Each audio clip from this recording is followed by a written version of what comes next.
en una presentación de Seguros Comerciales Bolívar en la hora de la verdad. La noticia con solidez.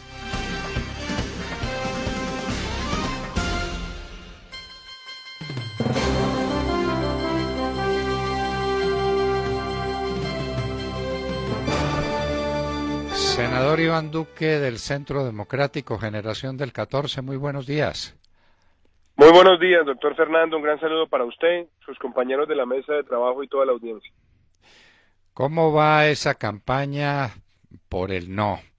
Campaña contra viento y marea, pero campaña por la dignidad de un país que no se quiere dejar vencer, senador. Cuéntenos.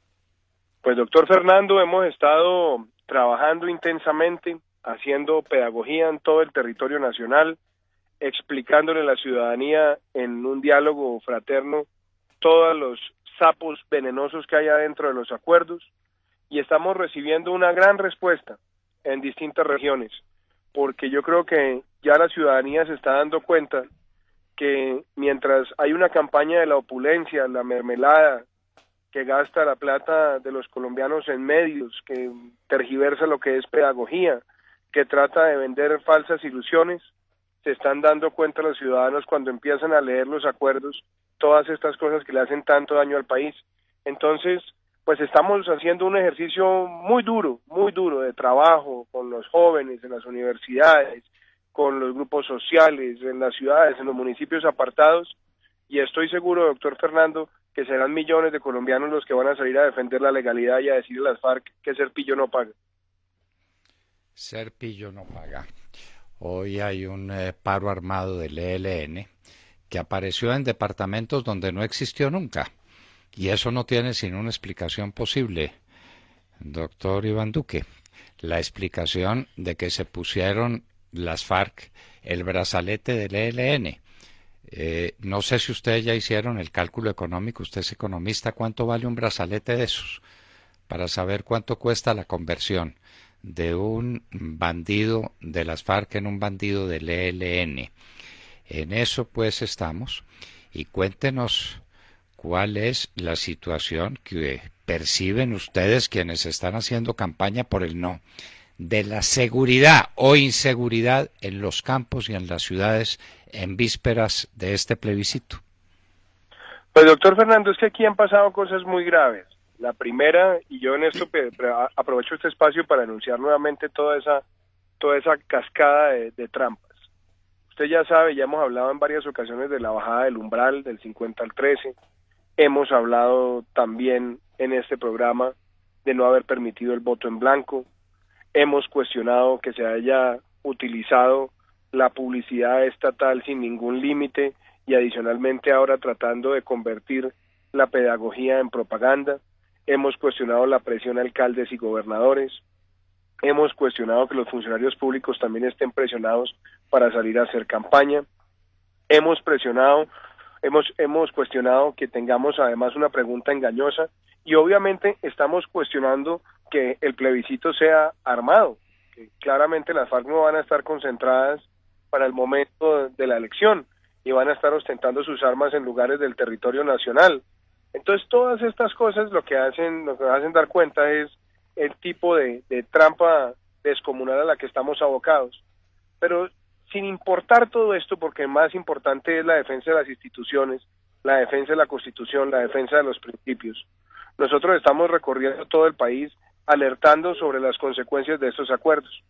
Ayer justamente, doctor Fernando, publicamos un documento donde desglosábamos cada uno de los puntos contenidos allí y encontramos, y me parece muy importante que esto lo sepa su audiencia, 161 compromisos, de los cuales 114 los asume el gobierno, 43 los asume el gobierno y las FARC, y solamente 3 las FARC. Hay uno que lo hacen con las minorías étnicas.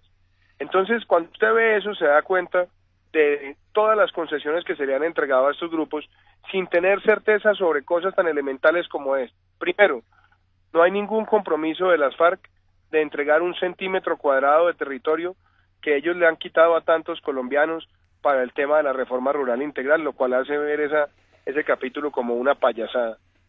Lo segundo, no hay ningún compromiso por parte de las FARC de decir con certeza de cuánto es su fortuna criminal y qué porcentaje está pensado que van a entregar a la reparación de las víctimas, que lo deberían entregar todo.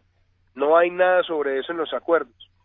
Y fuera de eso, estamos viendo todo el descalabro institucional de una justicia especial que lo único que está haciendo es quebrar las vértebras a un sistema judicial tradicional que tiene el país. No conocemos las garantías procesales, no sabemos si aplica el código de procedimiento, no sabemos cómo se maneja la carga de la prueba, han sido puestos en igualdad de condición como acusador organizaciones no gubernamentales y las autoridades de la rama. En fin, todo esto muestra el mal acuerdo que tenemos frente a nosotros.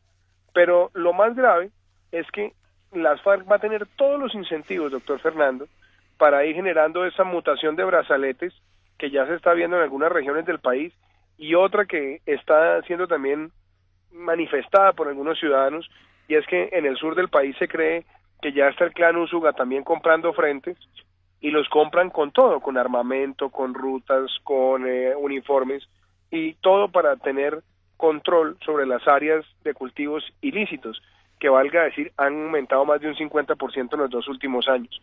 Entonces yo creo que la frase del expresidente Pastrana, donde dijo que posiblemente se acabe una guerrilla, pero se fortalezca un cartel, cada día la estamos viendo más realista.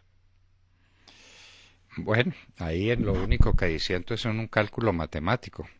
Si los cultivos ilícitos pasaron de 40.000 hectáreas a 200.000, a mí no me da un 50% de aumento, me da un 500% de aumento.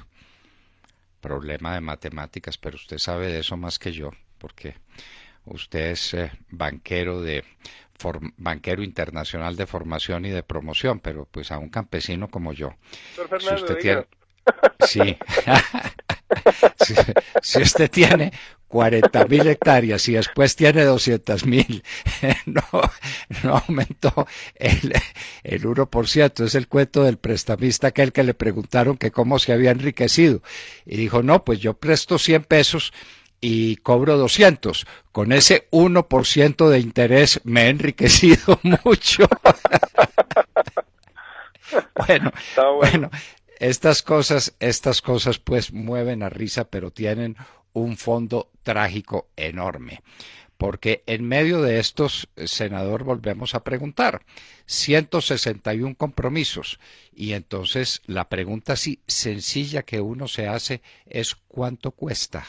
¿Cuánto le costaría al país, en el caso de que eso fuera verdad, darle gusto a las FARC con esos 161 compromisos, de los cuales prácticamente todos son compromisos del gobierno y de las FARC? Pero cuando son del gobierno y de las FARC, permíteme que se lo recuerde, la plata siempre la pone el gobierno. ¿Cuánta es? Pues es que, mire, doctor Fernando, sobre eso se han hecho muchos cálculos. Hay un cálculo que hizo en su momento el Banco de América que hablaba de 180 billones de pesos. Desarrollo ha hablado de 90 billones de pesos. La misión rural, que por ejemplo no contempla todos esos aspectos de que están contenidos en los acuerdos, pero que está dedicada a tratar de cuantificar cuánto costaría cerrar las brechas en el campo, habla de más de 160 billones de pesos. Entonces, uno empieza a mirar los acuerdos y se da cuenta de cosas como esta. Todo lo que está anunciado en cuanto a desarrollo rural integral, de vías, de salud, de educación, de vivienda, pues sí, son palabras, digamos, están escritas con mucha prosa, pero al mismo tiempo se da uno cuenta que no tienen ningún sustento económico. La prueba más fehaciente de eso es lo que estamos viendo con la discusión del presupuesto del sector agrario en este momento. Supone que el gobierno dice que el sector va a ser la autopista del posconflicto y que los acuerdos son una prioridad, y sale usted a ver y el presupuesto de inversión del sector es 57% menos que hace 2 años. Es decir, 2 billones de pesos menos que hace 2 años. 800.000 millones menos que hace un año. Entonces, claramente, el gobierno está poniendo muchísimas palabras allí que no tienen ningún sustento fiscal para materializarse y que obviamente el día de mañana posiblemente van a ser también empleadas por las FARC para justificar que les incumplieron y seguir algunas de sus actividades ilegales. Segundo, cuando usted entra a ver el capítulo de drogas, todo lo que está allí no tiene ningún tipo de cuantificación. y entonces usted supondría que necesitaríamos tener unas fuerzas armadas y de policía, obviamente preparadas también para esas tareas, y sale el comandante del ejército, el general Mejía, a hablar de la nueva doctrina, y resulta que es nueva doctrina sin 5, porque usted sale a ver el presupuesto de inversión de seguridad y defensa para el año 2017, es 56% menos que hace 2 años. Y eso sin hablar de las urgentes necesidades que hay en materia de seguridad ciudadana, porque usted conoce muy bien el caso de El Salvador. El Salvador tenía 30.000 hombres en armas antes de los acuerdos de paz, hoy tiene 70.000 mareros. No hubo un registro claro de todo el armamento que después terminó en la criminalidad. Entonces, ahí no hubo ninguna paz estable y duradera, sino una mutación de violencias a estructuras de crimen organizado.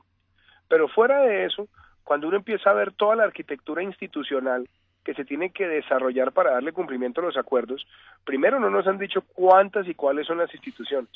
Segundo, cuánto van a costar. La sola Jurisdicción Especial para la Paz puede costar más de 2 billones de pesos. Y además una cosa que no se le ha dicho al país, porque dicen que eso es justicia transicional. Si eso es transicional, ¿dónde está la temporalidad? Porque el principio de transicionalidad también tiene una temporalidad de esas estructuras. Eso no se ha dicho. El presidente dijo el otro día en un foro que podía durar hasta 20 años. Entonces, lo que yo veo acá, doctor Fernando, es que se han firmado unos papeles donde no utilizaron calculadora, y ahora se viene un proceso de implementación donde, si llega a triunfar el sí, y esto es importante que lo sepan los oyentes, el presidente queda con facultades habilitantes para promulgar decretos con fuerza de ley que desarrollen esos acuerdos, incluidos todo lo que sean necesidades institucionales y la apropiación del fondo para el posconflicto, lo cual también va a tener mayores cargas sobre los colombianos. Entonces, yo diría que lo que estamos viendo es no solamente una improvisación, sino darle al presidente plenas facultades para crear una institucionalidad muy costosa, que obviamente tendremos que pagar los colombianos con más impuestos, porque la próxima reforma tributaria, la que ya está anunciando el gobierno pero que no ha sido capaz de presentar, apenas es para tapar el hueco existente y no para cubrir todos estos nuevos gastos. Entonces, me parece muy oportuno, doctor Fernando, poderle decir eso a los oyentes, para que sepan que detrás de esto viene un gran engaño y que después el gobierno, cuando venga con la nueva cascada tributaria, va a decir, bueno, es que estas son las consecuencias del sí, porque para eso fue que ustedes votaron para la reforma tributaria para la paz, y yo creo que eso es un engaño que nosotros tenemos que evitar haciendo la pedagogía que estamos realizando en todo el territorio nacional.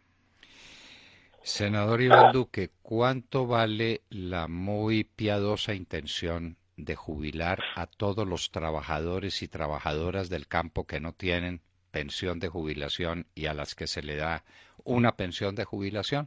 Que eso se llama una... le voy a poner comillas, un beneficio económico periódico para los trabajadores y trabajadoras del campo en edad de jubilarse. ¿Cuánto vale eso? Pues mire, doctor Fernando, las imprecisiones también que tienen los acuerdos. En el campo colombiano se considera que deben estar habitando más o menos entre 10 y 12 millones de personas. De esas 10 y 12 millones de personas, el 80% está en el régimen subsidiado de salud. Eso ya le muestra a usted la situación de pobreza en la que se encuentra. Fuera de eso, más o menos el 70% de los que trabajan en las zonas rurales ganan menos de un salario mínimo.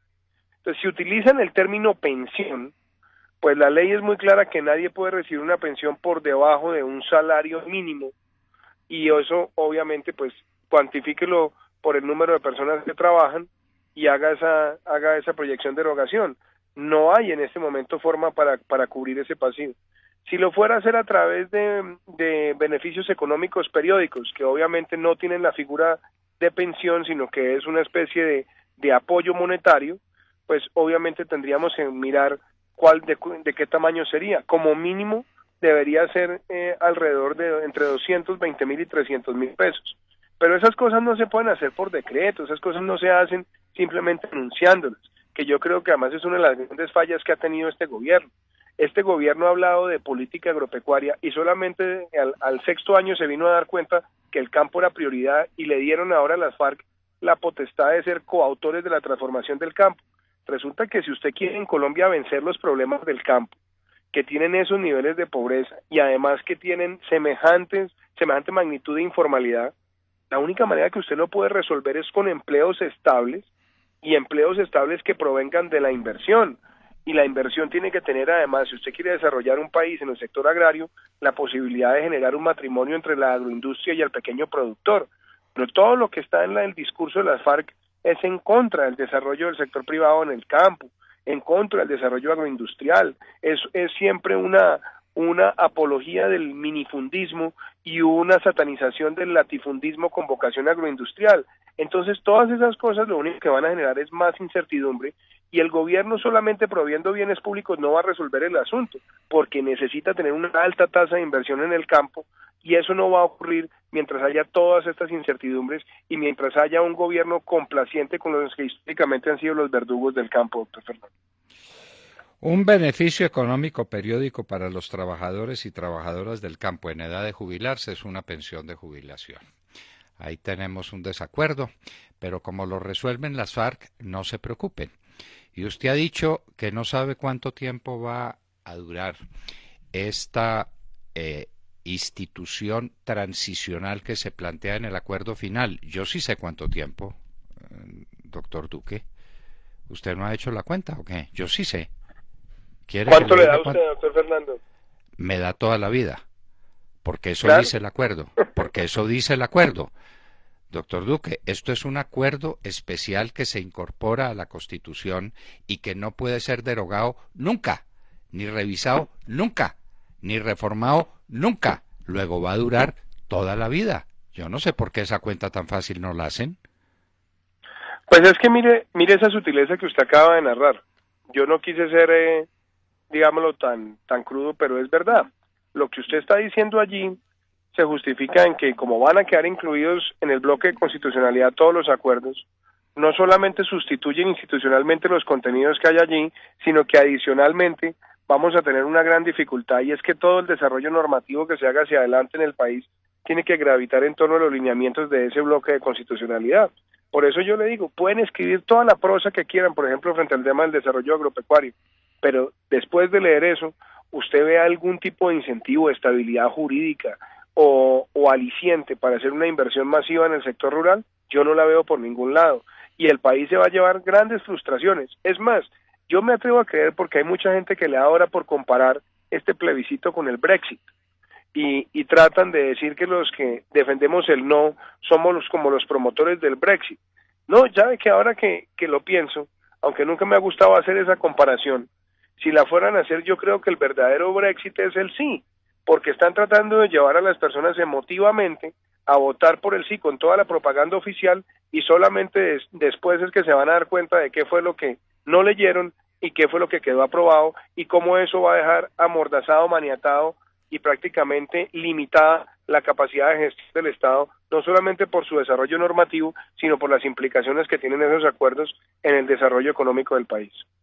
Claro, todas esas organizaciones, instituciones, grupos, consejos que se están creando, y se están creando por centenas. Un gran periodista me puso un mensaje diciéndome, mandándome un artículo suyo extraordinario sobre la burocracia que se crea. Pero esa no es una burocracia inútil para las FARC, porque ellos le van a hacer el seguimiento a estos acuerdos a los que el gobierno y el país quedan comprometidos, y quedan comprometidos para siempre. Y en materia agraria, no se le olvide que esto empieza con la expropiación de 10 millones de hectáreas. ¿O usted cree que le van a entregar a los nuevos campesinos y a la propiedad familiar y comunitaria los rastrojos, la tierra improductiva, la tierra mala, la tierra que no sirve para nada y que necesita grandes inversiones para ponerla a producir? Le van a entregar lo más pulpito, le van a entregar lo que puedan trabajar un ratico mientras acaban de quebrar el campo, para que quedemos como en Venezuela, donde no hay, doctor Duque, ni siquiera comida para los perros. Se están muriendo de hambre los perros porque no hay sobrados de comida para alimentarlos. Para allá vamos. No se le olvide, 10 millones de hectáreas. 3 millones de expropiación inicial y 7 millones que llaman de formalización. Hágame el favor. Sí, ahí lo que usted está diciendo es verdad, doctor Fernando, pero me parece además muy importante que en esta pedagogía nosotros le podamos mostrar a la ciudadanía todos los desarrollos de esos contenidos. Miren, en la parte de desarrollo rural hay algo que a mí me llama mucho la atención. Las FARC ha salido ahora a defender que su razón de existir son la falta de cobertura de servicios en el campo, porque mira dónde hemos terminado. El doctor César Gaviria me tocó el otro día en un foro en Barranquilla diciendo que él prefería que lucharan por sus ideas en el Congreso y no en el monte. Yo sí le dije, señor presidente, ¿usted quién le ha dicho que la FARC están luchando por sus ideas? ¿O es que ahora vamos a terminar justificando que asesinar, secuestrar colombianos sea una forma de luchar por las ideas? Aquí lo que no podemos es seguir relativizando más esos discursos, porque eso es lo que termina generando más violencia. La semana pasada me tocó en un foro en la Universidad de La Salle a uno de los promotores del sí, que fue guerrillero, diciendo que cuando él estaba en la universidad, él se la pasaba pensando a qué guerrilla me meto, y dijo que él había dejado las armas porque no habían sido efectivas para los propósitos que ellos tenían. Hágame el favor, porque no podemos decir con firmeza en este país que ninguna causa justifica empuñar un arma en contra de un colombiano, asesinarlo, flagelarlo, intimidarlo, privarlo de sus condiciones? Entonces, ese tipo de variaciones sutiles del lenguaje a las que estamos llegando y legitimaciones que está haciendo el gobierno, no solamente con los contenidos, sino haciéndole ver al país que las FARC son ahora los constructores de una nueva Colombia, y mira la otra sinvergüenzura. ¿Cómo así que ahora las FARC son los que van a determinar el estatuto de la oposición? Cuando la FARC se ha hecho contar electoralmente, entonces ahora resulta que la oposición la ejercen las FARC. Yo creo que estas cosas hay que seguirlas martillando todos los días con mucha pedagogía, porque estamos convirtiendo la más grave relativización de la moral colombiana, dándole a los más grandes verdugos de la historia de Colombia el hecho de convertirse en coautores de la Constitución Nacional. Y nosotros estamos recorriendo todo el país mostrando estos contenidos, mostrando semejantes desequilibrios en la negociación, donde las FARC en 3 compromisos ni siquiera se compromete a entregar un solo peso. Y yo me pregunto una cosa, entonces les entregamos la arquitectura institucional, les creamos justicia, montamos un capítulo de desarrollo rural integral, los metemos además en todo el proceso de participación política con cerca de 26 curules sumadas a las 10 a las 16 jurisdicciones, un canal institucional, 31 emisoras, sin que la FARC siquiera haya dicho que va a poner un peso para reparar a las víctimas. Le debería uno dar vergüenza con el semejante equipo negociador que logró eso. Pero ahí seguiremos, doctor Fernando, en esta pedagogía. Hay que seguir, senador. Esto no tiene punto de regreso. Hay que defender el país. Hay que recordarle a los colombianos la verdad, o hay que decirles la verdad, para que no cometan el inmenso error de votar por una ilusión y por decir es que hay que darle una oportunidad a la paz. Si esta fuera una oportunidad a la paz, votaríamos todos por el sí.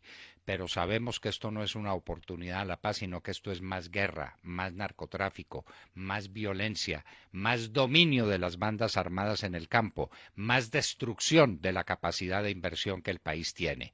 Y por lo mismo, esto lo que es una guerra que no teníamos y que sí la estamos creando a través del famoso plebiscitos. Senador Iván Duque, muchísimas gracias por estar con nosotros en la hora de la verdad. A usted, doctor Fernando, muchísimas gracias. Muy buen. Iván Duque, senador del Centro Democrático. Estas sí son palabras serias y palabras de fondo que no tienen argumento, porque el único argumento es démosle una oportunidad a la paz. Para eso votemos por Santos, votemos por Timochenko, votemos en contra de la inversión, destruyamos el campo colombiano, destruyamos las instituciones, vamos a crear una organización paralela de justicia para acabar con todos los que han sido contradictores de las FARC, es decir, con todos ustedes, queridos oyentes. Iván Duque, senador del Centro Democrático, generación del 14, estaba con nosotros en la hora de la verdad. Son ya las 7 de la mañana, 2 minutos.